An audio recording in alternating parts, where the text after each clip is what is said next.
Kusangana watuita zvekare mune Zimbabwe pano paZest News pano pachange tichimhanya news updates ezvakasiyana-siyana zvichiitika muno munyika yedu yeZimbabwe. So kana uri mnyowani kusubscribe mahara wotena on the notification bell so that patinodzoka nemamwe news updates uchange uchingozvionera paMhino Sefoja.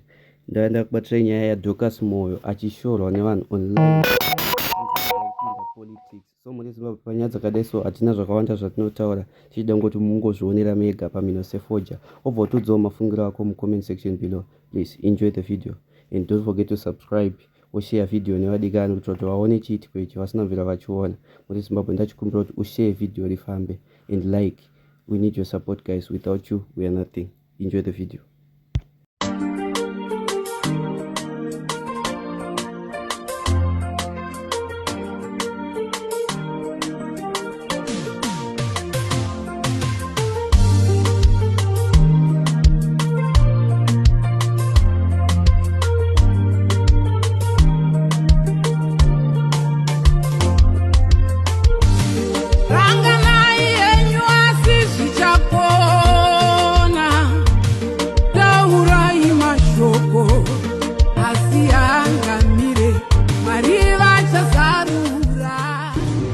Ndotenda Mwari wamasimba ose nemukana wawandiwanisa nhasi. Ndotenda Mwari nokuda kwomuranda wawakatisimudzira sewiki nochivhayo.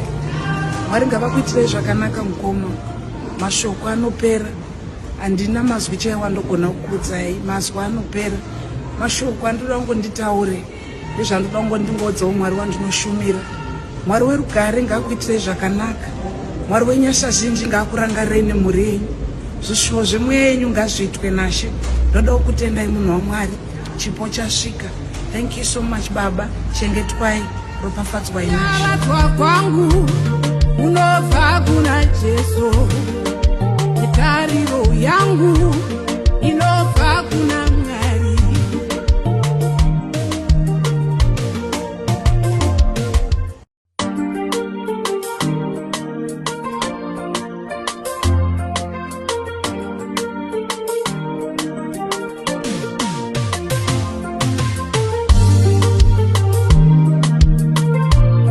Muri Zimbabwe ndifunga mangozvionera Dorcas Moyo achifarira mota yake Fortuner. So tina vamwe vanhu vaikomenta mucomment section last week apa vachimutuka vachiti munhu mukuru anopodera kupiwa kaFortuner. Hamana ngatisadaro.